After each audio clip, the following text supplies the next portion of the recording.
I coached him right up till he was champion apprentice. His riding was not very good. He learnt very quickly, and I still coach him every morning.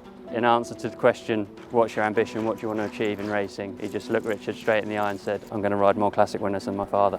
I didn't really know what he achieved coming into racing.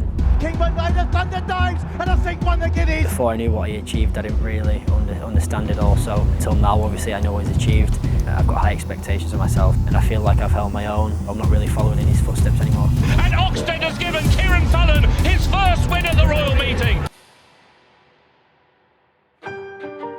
Cieren actually joined us initially on a foundation course, so he was here for 14 weeks. He always had a bit about him, there's a bit of spark there. He really does prove you don't have to be a rider necessarily to come into the sport and get on and succeed. I think he was 3 years between leaving here and being champion apprentice, so yeah, he proves it can be done. I went to the racing school because I had no experience with horses. My father decided that it'd be the best thing for me. You know, they teach you everything you need to know from on the ground to on top of the horses. So I thought that was the best thing for me to get into racing. They've influenced me in every way possible. We run foundation courses for 16 to 24-year-olds, take young people from across the country, around the world in fact, and train them here on a residential course and then place them with a trainer for their first job in racing. It's not just about the riding. The riding's obviously central and really important, but we're about developing the whole person and really setting them up to have a successful career in racing. And I know Cieren's benefited hugely from the advice and guidance of Michael Hills, who's the jockey coach who works most closely with Cieren.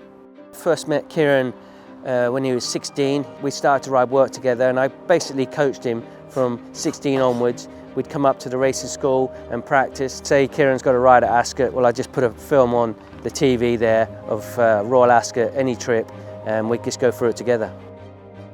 Right of thunder drifting over Australia and Kingman, they're wide across the course. Kingman made a thunder dives and I think won the Guineas. Not knowing what he achieved, I didn't really feel anything and no pressure. Obviously now I understand what he's achieved, but I think of my own goals. I've got high expectations of myself and I feel like I've held my own. I'm not really following in his footsteps anymore.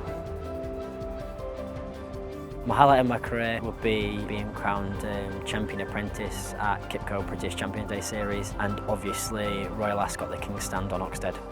But inside the final furlong, Nobel is stretching right away and is 2 from 2. Sheikh Fahd has been a big influence on my career. He supported me just as I lost my claim. Obviously putting me as second jockey to Oisin Murphy. He's a big influence on bringing the young generation into racing. Yeah, I think Qipco British Champions Day is incredible to get people involved in racing. It's the best racing of the year as well.